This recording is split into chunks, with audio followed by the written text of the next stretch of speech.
Is it storming where you're at? Yeah. It's nuts out here. Okay. Yeah. Honestly, we might lose power. Who knows? So, Yeah, it's windy and shit. yeah. Um, all right. So let's jump into this. All right.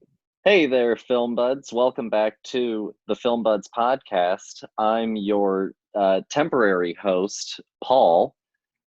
What's up, everybody? I'm Nick. Back at it And again. there we go. And we're going to be continuing on kind of our theme from last week, which was James Gunn. So last week we covered his sort of big, you know, popular franchise films, Guardians of the Galaxy Volume 2, and the new release, The Suicide Squad. You can check that out, of course, wherever you're listening to this if you haven't already. But this week we're doing his early stuff. We're doing his first directorial effort, Slither, and then we're following that up with his weird first superhero movie, Super, which I watched today for the first time, and boy, what a ride! I watched it last night. Oh, Lord have mercy. Man should be in jail. So that's kind of what we have on the slate for you. We're also going to talk about some news that's come up recently, and we also will talk about some stuff that we've been watching. So let's go ahead and jump into it, and we've got a clip for Slither. So let's go ahead and give it a listen.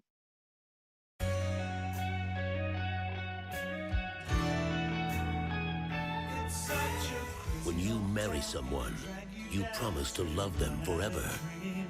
Baby.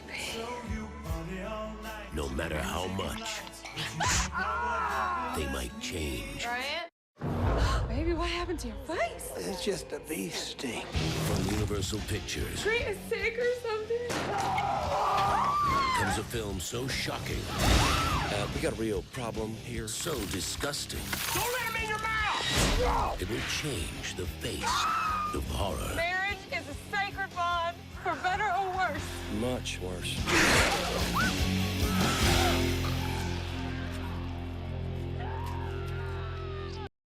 All right, so Slither came out in 2006. It runs an hour and 35 minutes. It's rated R. It is written and directed by James Gunn, and it stars Nathan Fillion, Elizabeth Banks, Michael Rooker, Greg Henry, Sean Gunn, and it also has, oh my God, I'm blanking on her name, Pam from The Office.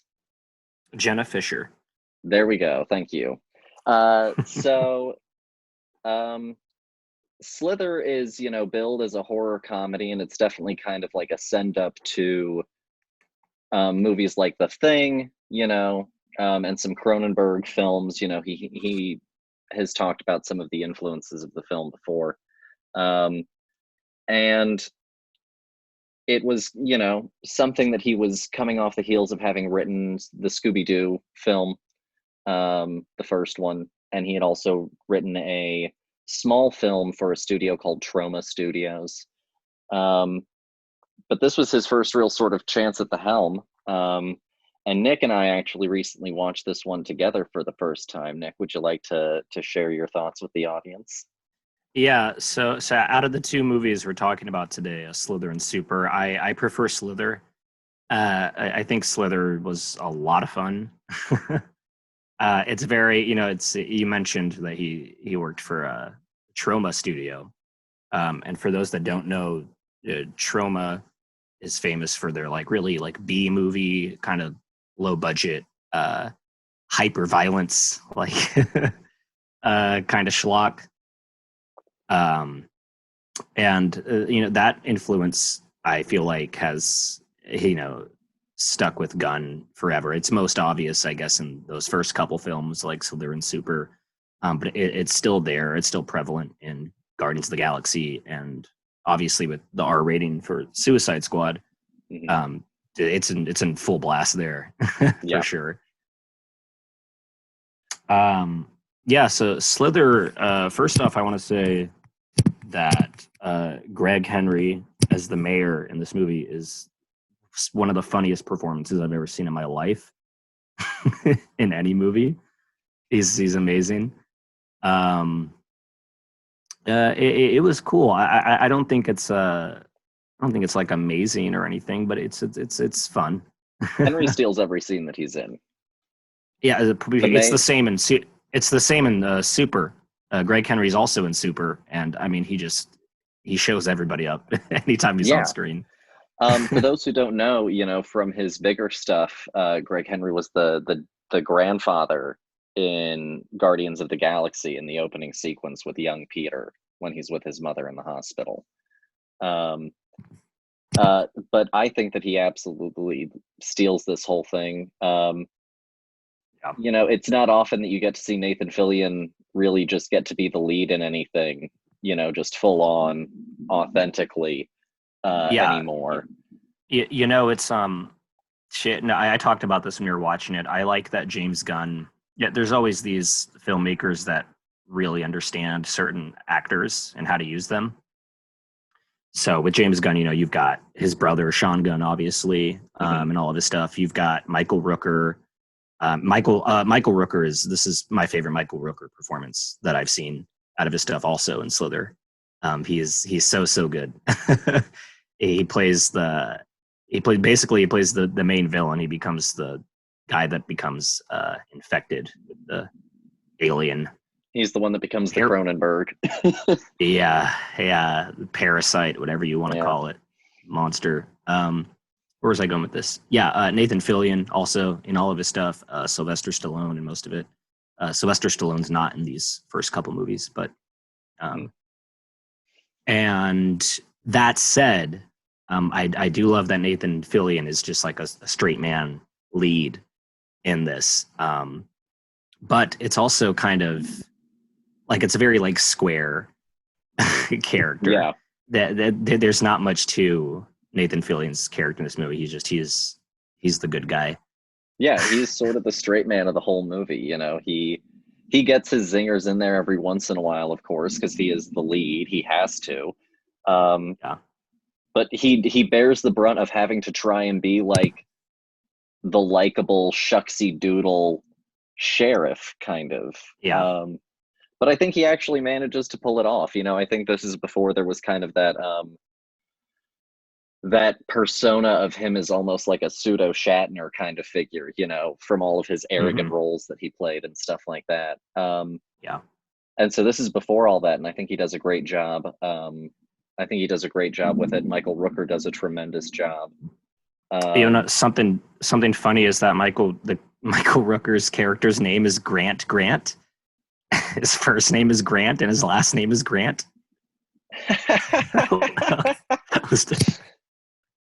Oh God, this is why sometimes it's funny to read a script because so rarely like a character's full name gets said or written down, and there are oftentimes like little jokes and puns and things like that scattered all throughout. Actually, several of the names, if I'm not mistaken, are meant to be like Easter eggs. I think it's the mayor's name is like the combination of two Kurt Russell character names.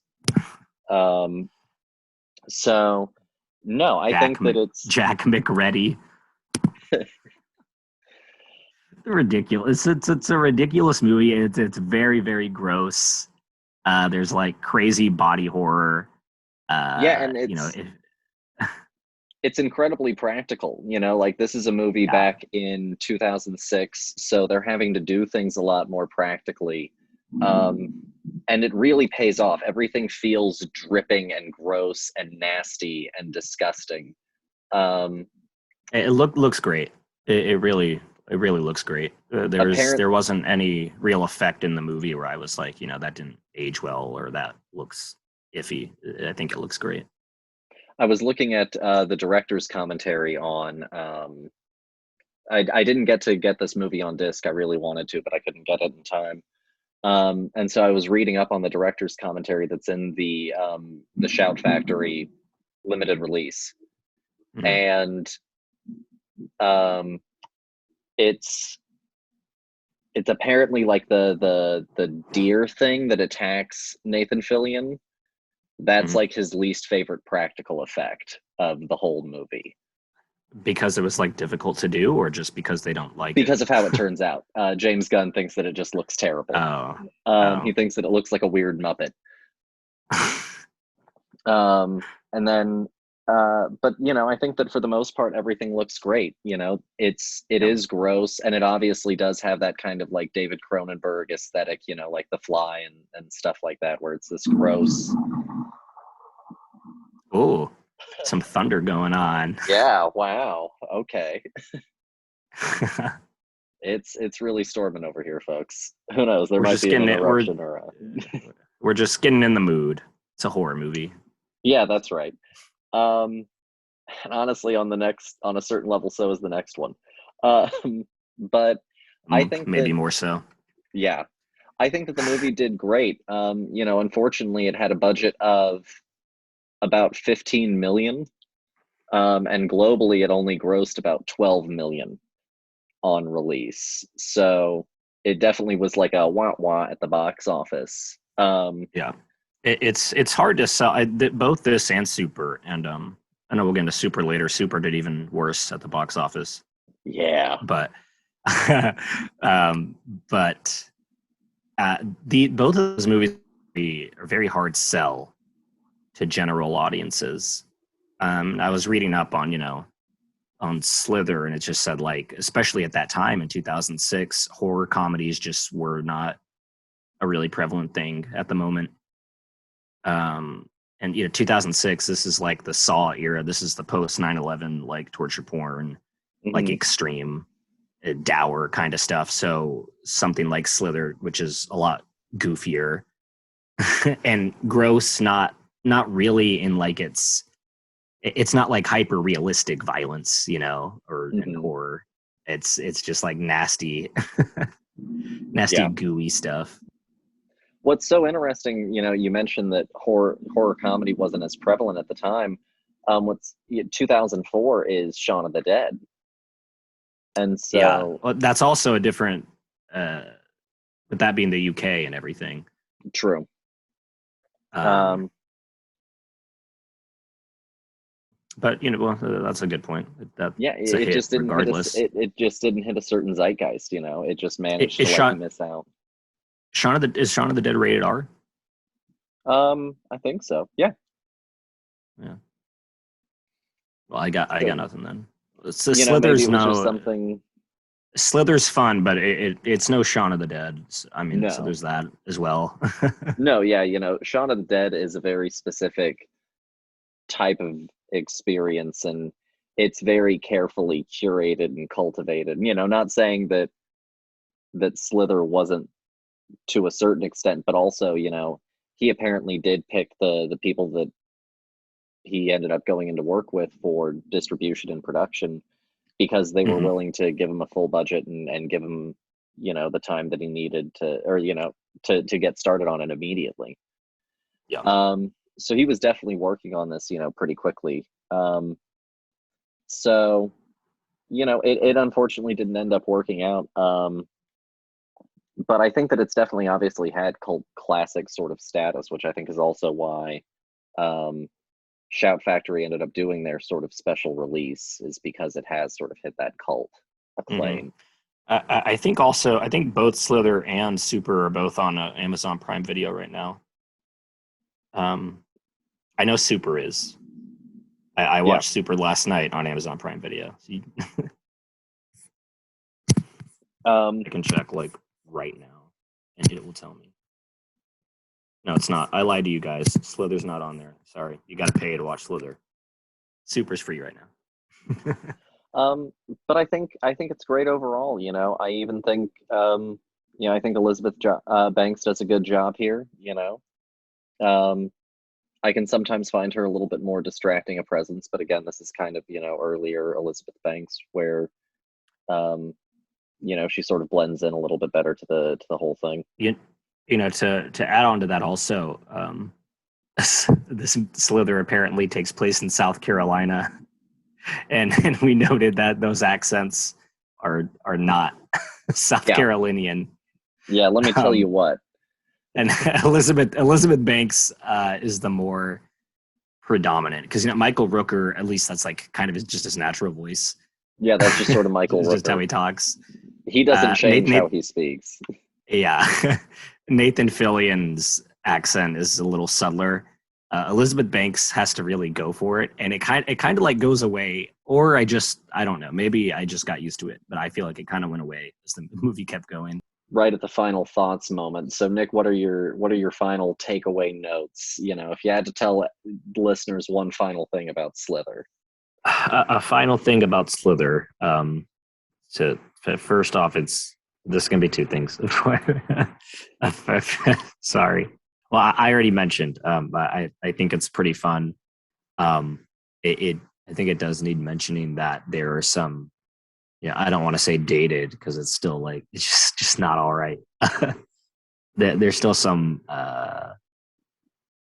jokes at like the expense of others that like, they, what do we call it? Like they hit low or whatever. Yeah. I don't have that right. You know what I'm talking about. Off-color humor, perhaps, might be a good way to put it. Or I mean, some like verbally the abusive humor.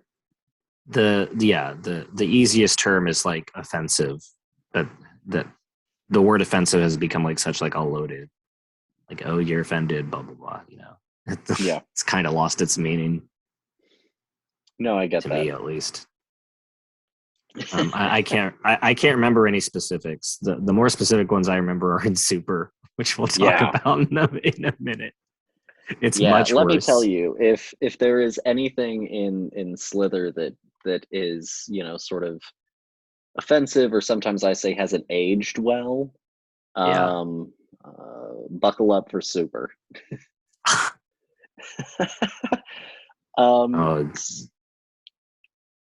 So okay, your final thoughts on Slither.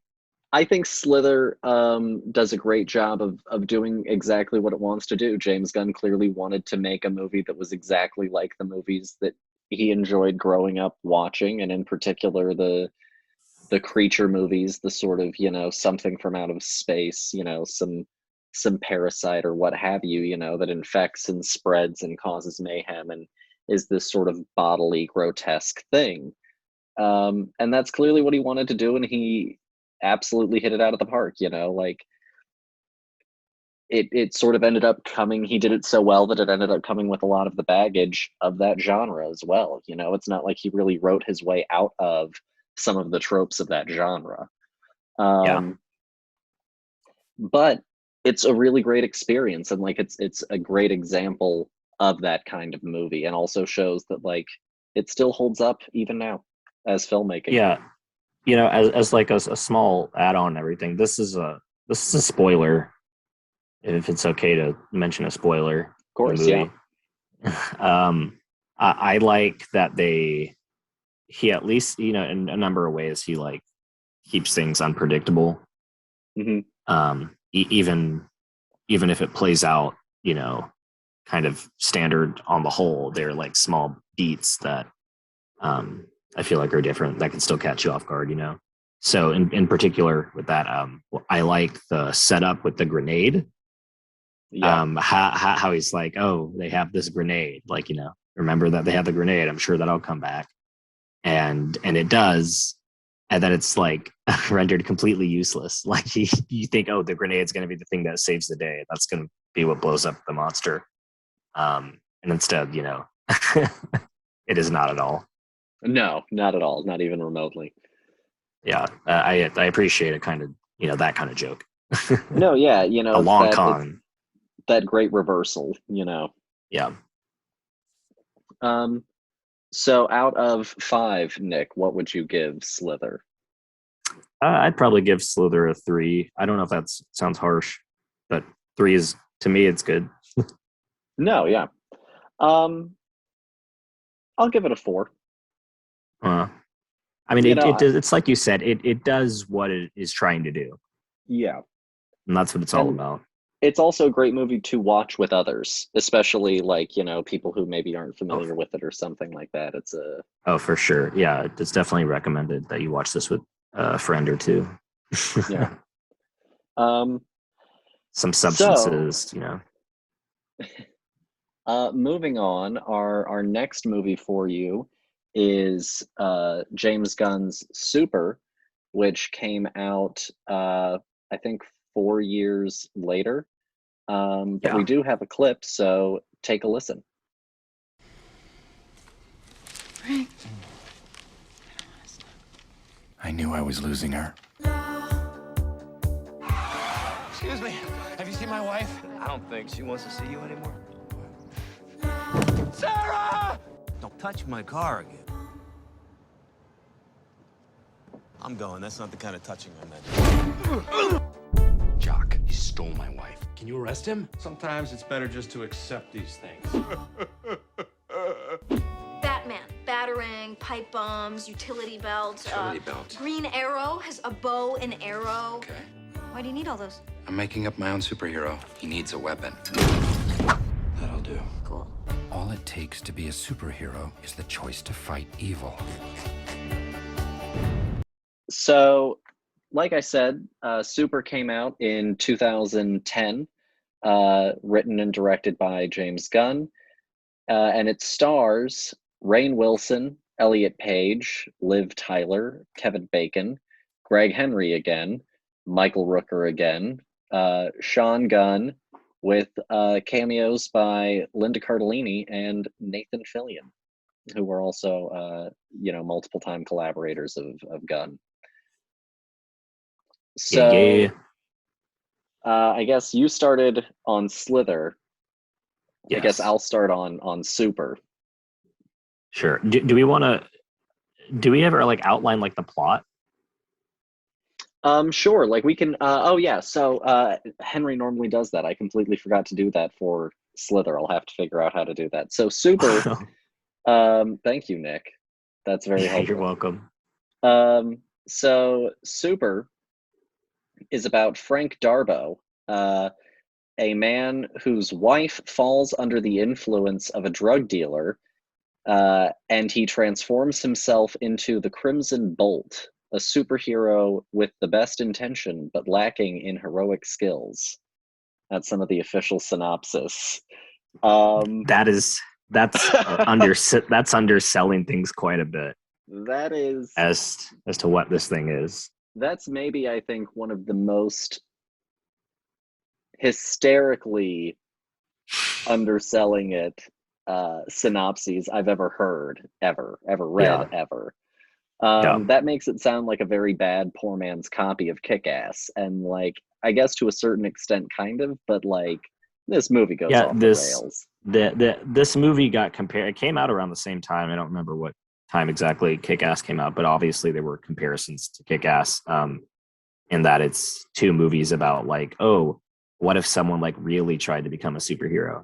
Doesn't have any superpowers in the quote unquote real world. Yeah. What would it be like? And they're both hyper violent also. Yeah. But this one I would say more so than the Kick-Ass movie is more like the Kick-Ass comic, where things, instead of turning out well, have pretty much every dire, sad, horrific outcome come to fruition that could possibly happen for a lot of these characters along the way. Yeah, it's weird because I like Kick-Ass quite a bit. Mm-hmm. I've never actually seen the second one, but I do like that first. From what I remember, I haven't seen it in a while, but I remember liking Kick-Ass a lot. And when those characters would get hurt, it was oh my god, it was very, very serious. Yeah. This movie, it kind of has that. I don't. It's not quite as compelling to me. No. I guess because it is a bit more absurd.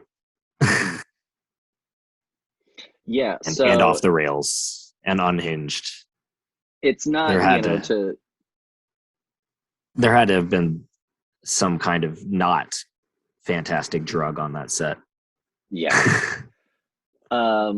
So to give a little context, Frank Rainn Wilson, the lead's journey, you know, it's not just that he becomes a sort of good guy superhero. What ends up happening is he becomes truly like he is like a mentally unwell man. Like he's troubled, he's prone to visions, and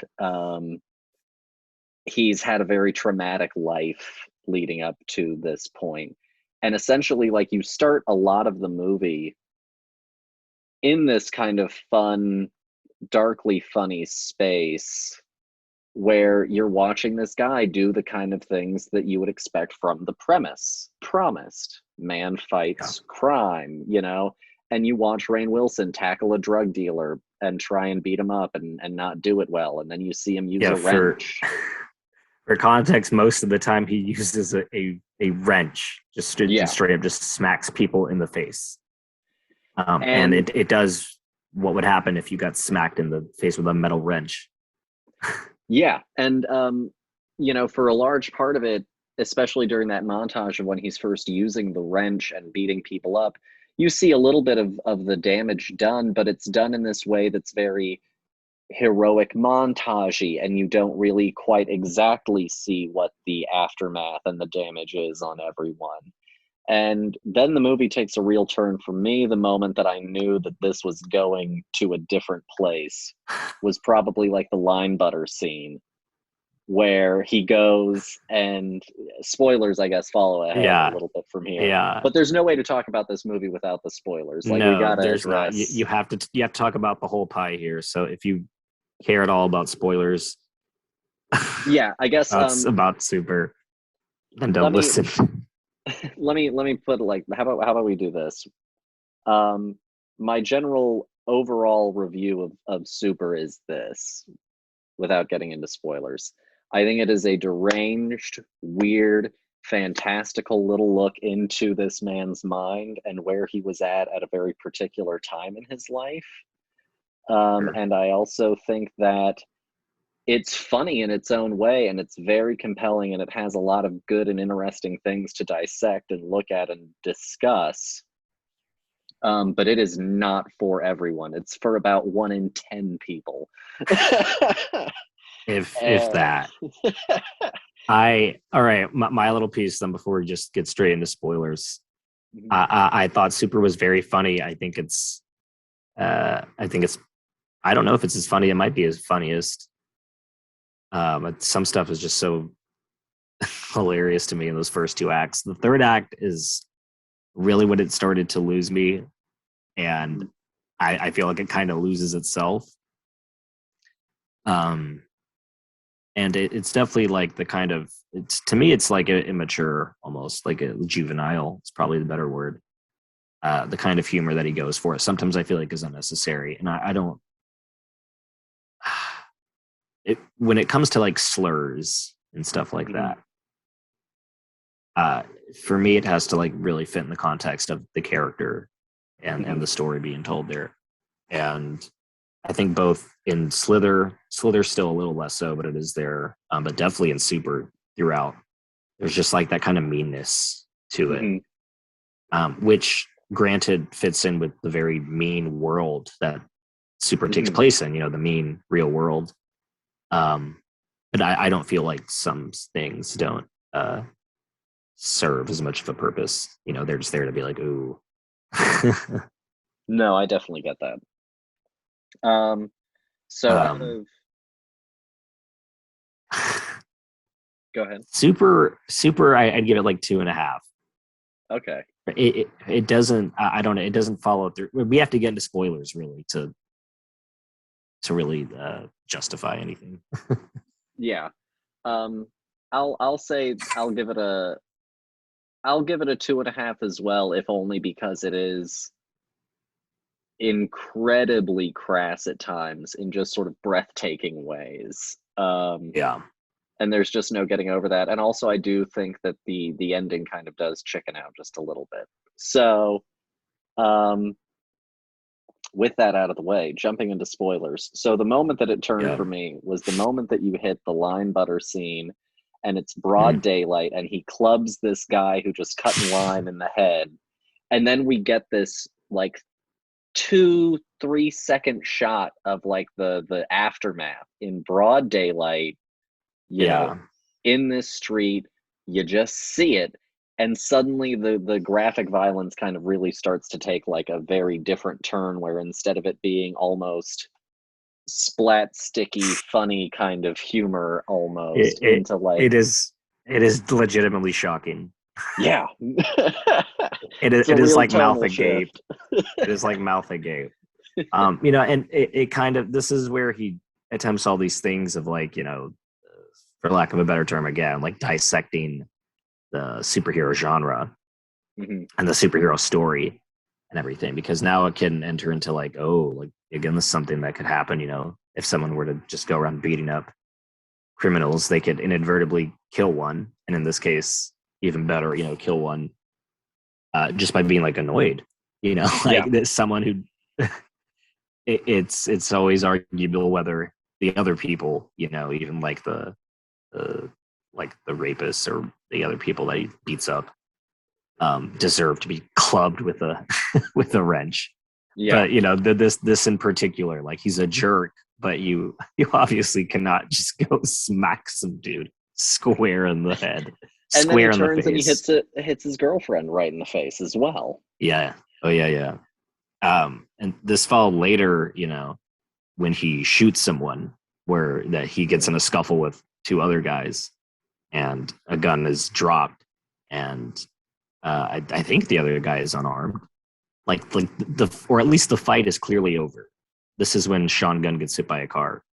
Yeah. The fight seems like clearly over, and he, you know, then he shoots him.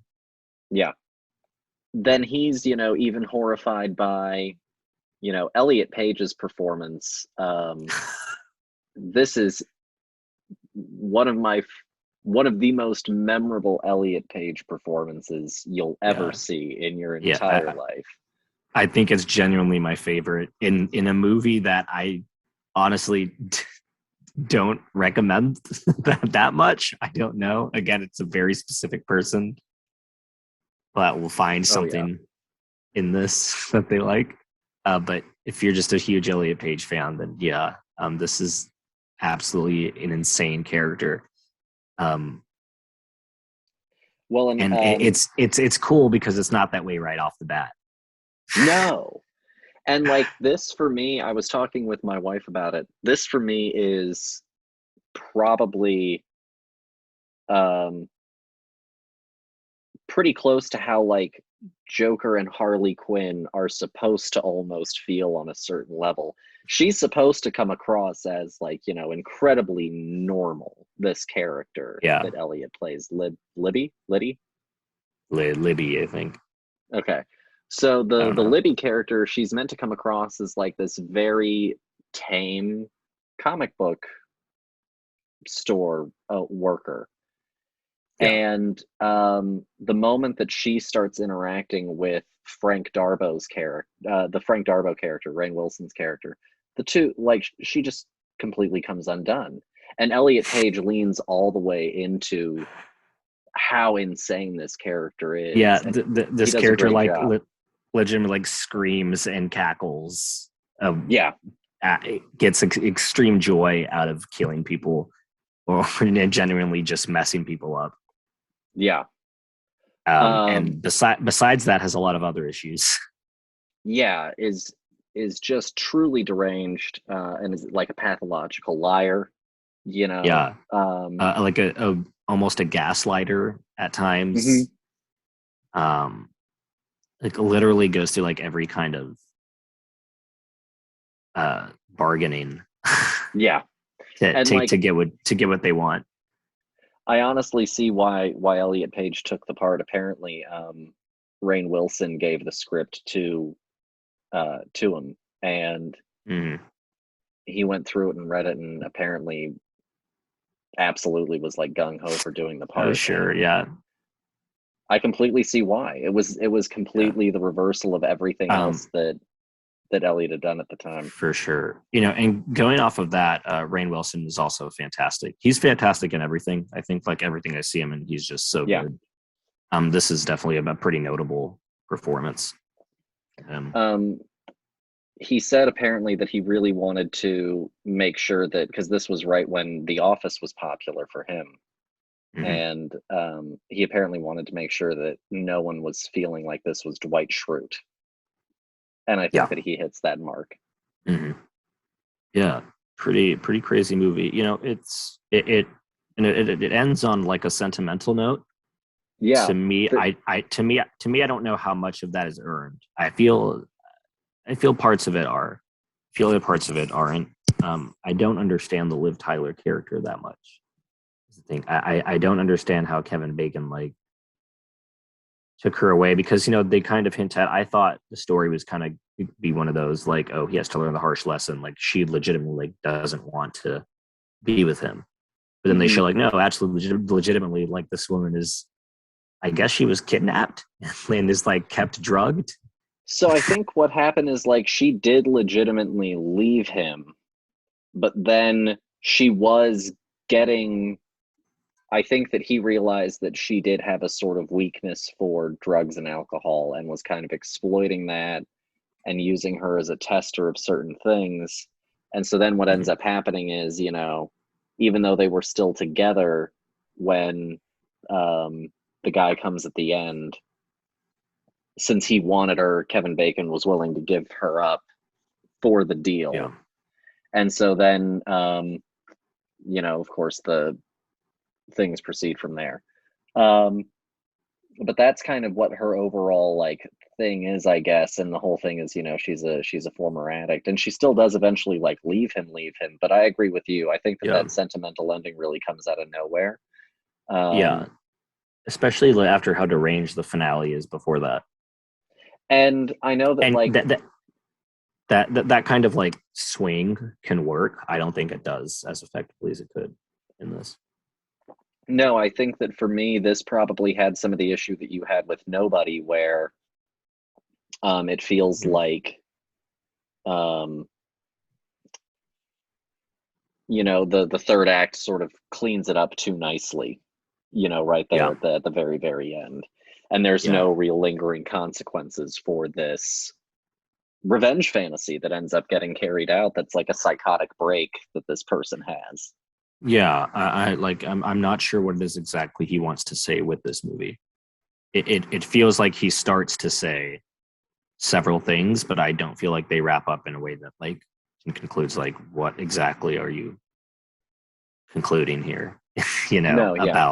About vigilantism and male revenge, male power fantasies, and everything he's trying to tackle. And about people with mental health issues and all of these other things that you kind of bring up. And I know that like the body of the cop got like cleaned up, but like he still should have been like someone should have still noticed that there was a missing cop. Like that's isn't he like the chief? Is it, you're talking about the Greg Henry character? Yeah. Well, it doesn't even matter. You're right. Whether he was like a regular cop or not. And it just sort of completely goes away. Like, I know again that they got rid of the body or whatever, but he still left. There should still be, outstanding paperwork, because he also never took the. He is hilarious in the scene where the first time he comes to check. Was it Frank's house? Yeah. Very funny scene. No, he's great here as he is in Slither. And I think Kevin Bacon is fantastic in this also. He's cracking me up like right off the bat. He's playing just like a sleazeball, It doesn't get much more complicated than that. but it's fun. No, yeah, absolutely. So yeah, I think that a 2.5 is probably fair on that one. It's interesting, to talk about James Gunn overall. Guardians movies and the Suicide Squad are definitely his best movies. And going back and watching those two, it's interesting to see he definitely matured. I think age definitely helped him. Age, and I guess more experience. No, for sure. And I think that he ended up really leveling out. And I think that he would even say that he ended up really leveling out and sort of maturing. And that both of these movies came from like a time where I'm not sure that he even now feels as comfortable with who he was. Yeah. At the time. There's still like that darker, there's still a bit of edginess, even in Disney movies like Guardians of the Galaxy. It still kind of has some bite to it. Yeah. And the Suicide Squad, it gets to all be there, for the most part. And again, like all three, both Guardians movies and the Suicide Squad, tackle a lot of different subjects, but in all three of those movies, I feel like they feel more followed through. Yeah. Which is something that I wasn't. Slither, I'm not sure what Slither's about. If not just like a good time. It doesn't have to be about anything, I mean, it might not be.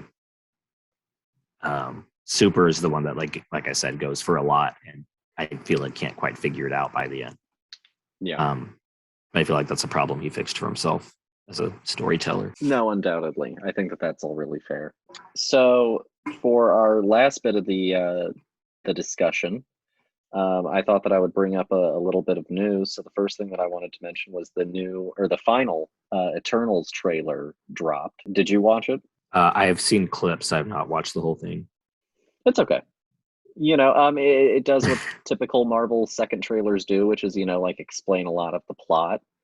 The big thing that this one really sums up is the whole, like, why they haven't been in previous movies before, which is, some ancient rule. Doesn't it suck when they have to explain that? Like, sometimes I prefer, like, they just, like, don't even worry about it. Yeah, literally, who gives a rip? They didn't. Yeah. They were living their lives. They had other things to do. It's all good. Sometimes you just gotta go with it. You can have like an in-canon explanation for sure, but like it doesn't, because they made those movies first. I'm sorry. That's why. That's why they didn't help. But I think it looks good. I'm looking forward to it. They're Richard Madden is Supermaning really hard. Yeah, I love Chloe Zhao, so yeah. It'd be cool to see what she does with a Marvel movie. The other, of course, bit of news that I wanted to share was the yesterday it was, I guess now, as of recording, the centennial birthday for, if he were with us, Gene Roddenberry, the man that made Star Trek. He would have turned 100. NASA did a big event done in conjunction with the Roddenberry Foundation that was hosted by George Takei. That had some NASA astronauts, and it was a sort of celebration of his life and his legacy and Star Trek's impact on some of the things that get developed today, because Star Trek was so forward thinking with its technology. And then the last thing that I wanted to bring up, did you hear about the Val Kilmer thing? I just know that he has a documentary about him that I think is already out. Okay. So there's this new Val Kilmer documentary out. Val Kilmer, for those of you who don't know, has been battling cancer in a very serious battle for several years now, and has recently lost the ability to speak.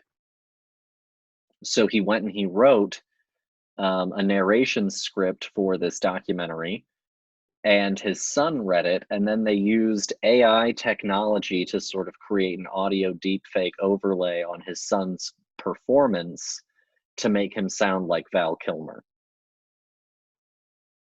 Yeah, that's I mean that's cool. Yeah. So weird. It's recently, I think it's contrasted, I think, against a recent bit of news that reminded me of this, which was the Anthony Bourdain controversy over the new documentary there. Very similar. Where, for those of you who don't know, the documentarians did, like, it's only, I think, 3 lines of dialogue in the final cut of the film that are AI generated Anthony Bourdain voice, since Anthony Bourdain, of course, is no longer with us. So I think the difference for me here is that Val Kilmer is still alive and was still able to like author the words and choose what was said. It's the consent. It's the matter of consent. Anthony Bourdain is not here to say you can do that. Yeah. And Val Kilmer is, so. And you can tell me that Bourdain would have wanted it as much as you want, but Yeah. You know, going off of that, have you heard the Bruce Willis news? no. Okay, so Bruce Willis has been licensing, I guess, his like deep fakes of him for like Russian commercials or something like that, or like some like Russian film projects, like straight up pure artificial Bruce Willis performance. Oh no! Yeah, pretty crazy stuff. Bruce, no. And of course, there's all the jokes that are like they're livelier than his performances have been in years. You know, I'm sure. Well, when you're at the stage that you're like, yeah, I'm comfortable with just giving my face away. Yeah. Fuck it. You know. Yeah, and you hear there are like stories of people who have like made movies recently with him, and they're just like, yeah, I never saw the dude. He'd come in and like do his bit, and then like peace. Yeah. Well, apparently he wanted like $3 million for 2 days of shooting for Expendables 3. Yeah. Or two, I think it was, and that's why he's out in. Or no, he's there in 2. It's 3 that he's out. He was apparently wanted for like, 2 days of shooting, and it was $3 million was his asking fee, and they were like, we're just gonna get Harrison Ford. That's funny. Yeah. I mean, he's just doing whatever he wants, I guess. I guess. I don't know. Weird guy. Yeah. I don't know him personally. I doubt I ever will. I don't know him personally, and based on the outside, the man is an enigma to me. It's pretty strange. So it's so bizarre. He was a pretty straightforward celebrity and actor for what he was. To me, Bruce Willis wasn't very complicated. Now it's very weird. Yeah, it's super weird now. I don't get the man even by any metric of understanding him, and I don't understand where the actor went either. I don't know. You'd have to ask him, I guess. I think that he would be. I think that he would yell at me if I asked him that question. Yeah. That's the other thing. Like constantly intimidating as well. Yeah, and apparently, according to at least Kevin Smith, I guess he likes to cultivate that atmosphere as well. They're fantastic. Yeah, everyone works best under fear, as everyone knows. It produces just the best results. Incredible results, really. Yep. Well, Nick, would you like to share some picks of the week, or would you like to share some of what you've been doing independently on some of your other sites and stuff like that? I'll do a little bit of both. Sure. I'll talk about some movies I saw recently. First off, there's The Green Knight, which I liked a lot. One of those movies that utterly confused me. Great throughout. Gorgeous looking, brilliantly acted. I needed like 2 days to think on it, and then I was like, I kind of really like this. So Green Knight is great. Watch it wherever you can. I don't care. You can pirate it for all I care. I hope that you would, if it's safe for you to go see it in the theater. That's how I'd recommend it. That's how I recommend all movies. But I think it's about to come out on digital. Okay, well then don't worry about it. There's COVID about. So okay, Green Knight, The Suicide Squad, we already talked about, saw it, pretty good. How about I watched a movie called Greenland. Okay. It's a disaster movie starring Gerard Butler that came out last year. I love disaster movies so much. Was this one good? And Greenland's pretty good, dude. Okay. Greenland's about there's like a meteor shower, basically like a bunch of comets are coming to hit Earth, begin striking Earth. And there's nothing they can do about it. So it's kind of like these people have like knowledge that they're all going to die. They're like basically there's going to be like small like comets that will wipe out whole cities. And then eventually like a planet killing one will hit. So everyone panics trying to find like a safe place, and the government issues like passage, like, you know, it shows up on these people's phones and on their TV at home and everything. It tells them to go to like the nearest Air Force base and you'll be taken to safety. And they do this based on like their occupations, I guess. Doesn't really matter. So there's like a conflict. You have like a chunk of the population that's been chosen, and like it's not able to be kept a secret.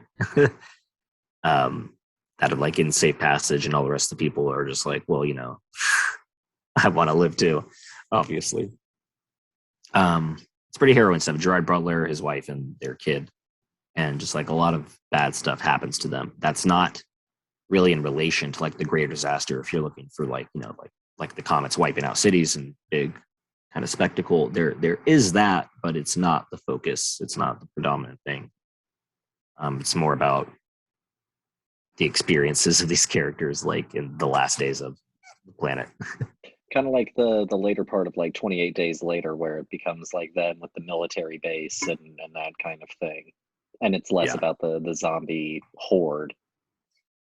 Yeah, it's more of like a road trip movie. Okay. It's so some parts are kind of like generic, or, you know, I see where this is going, blah blah blah, but very good. Gerard Butler is great in it. I think a lot of people forget Gerard Butler is a pretty fantastic actor.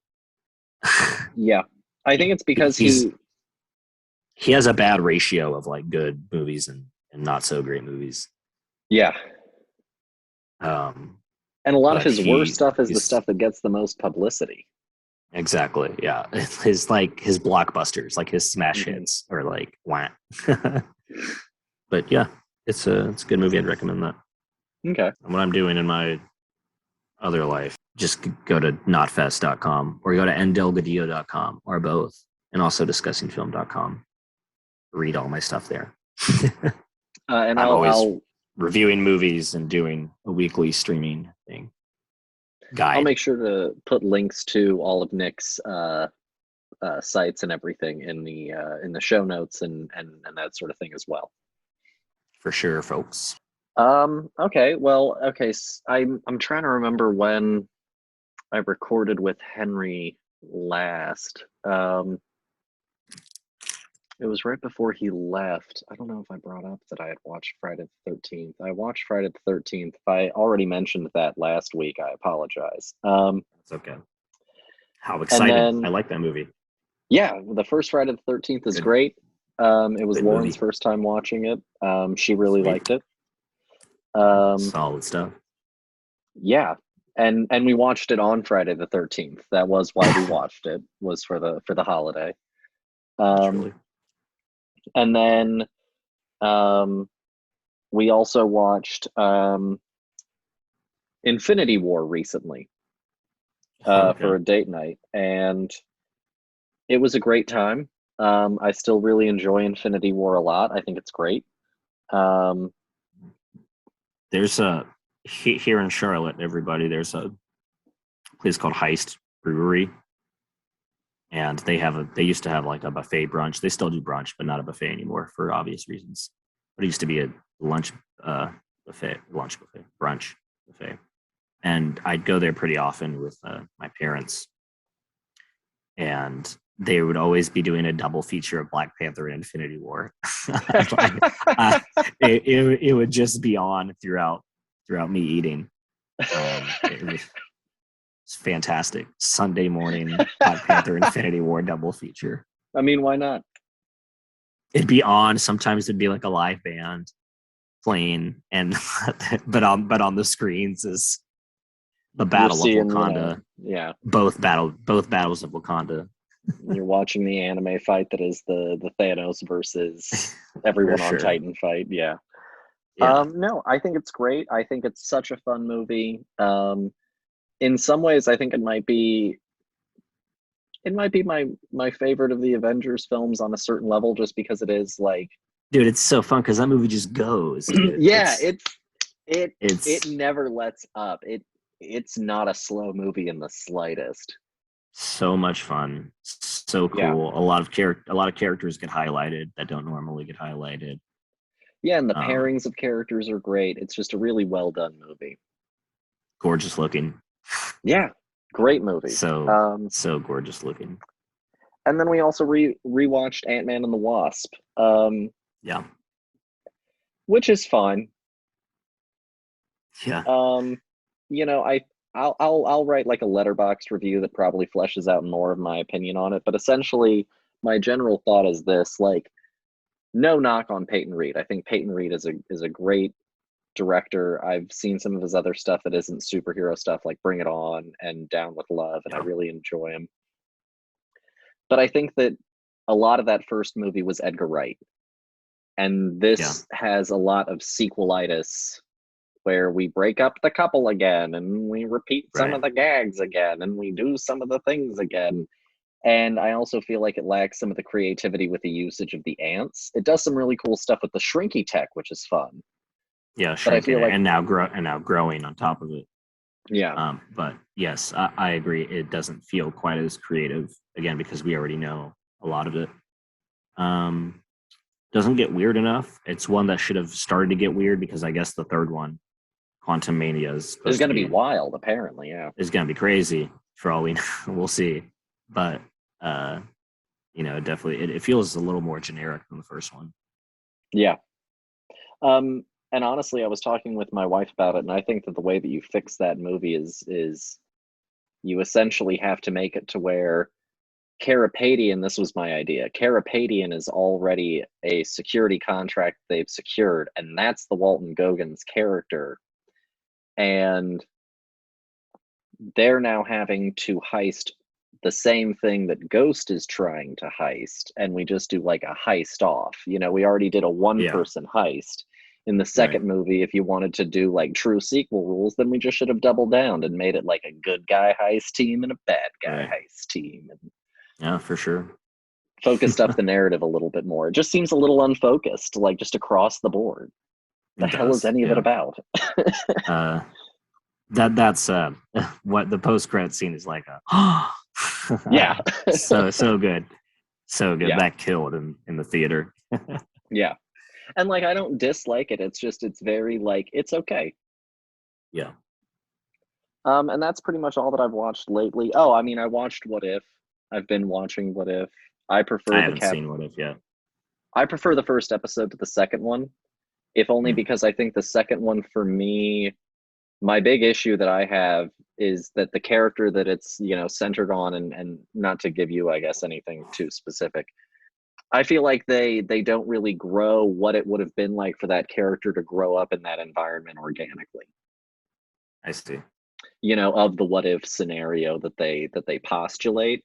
It's like, oh, we essentially still got the exact same character, but here. That's it's funny that's partly what I saw people complain about the first episode also. It's like, what if Peggy Carter was Captain America, or Captain Britain in this case? Yeah.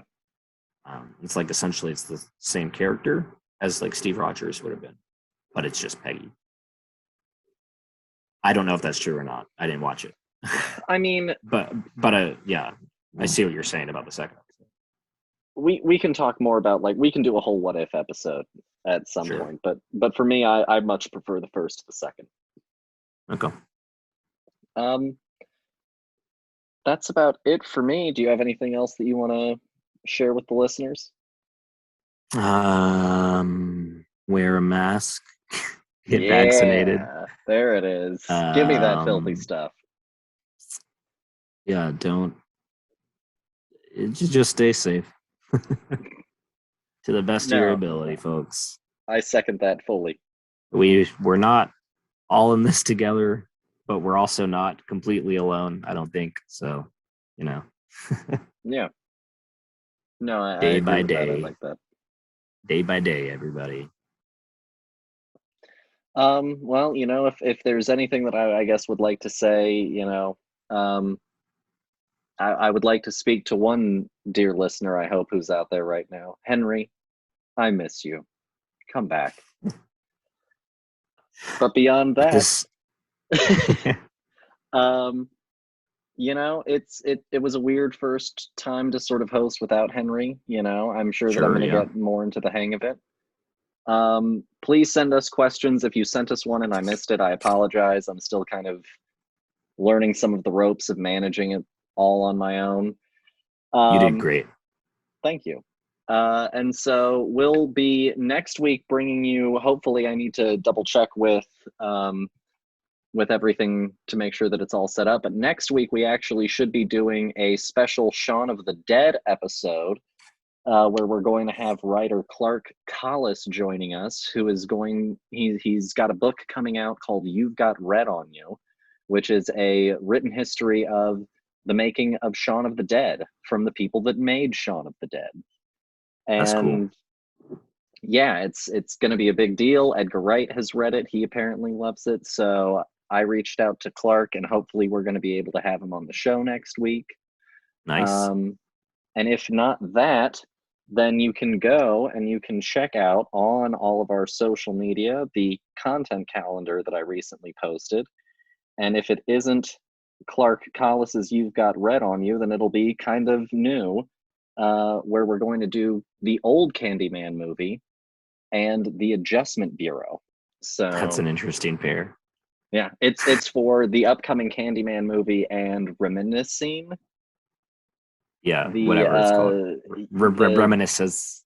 the Lisa Joy movie that's about a guy who uses technology to get to to figure out the mystery of this woman that he has lost or whatever. And so I was like, oh, that feels like a very Philip K. Dick story. So I was like, let's do Adjustment Bureau. So it's Candyman and Adjustment Bureau. Very nice.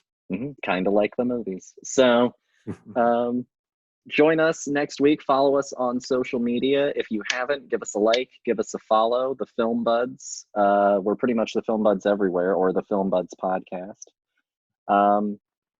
Thank you guys for listening. And as always, we'll see you next week. Bye-bye.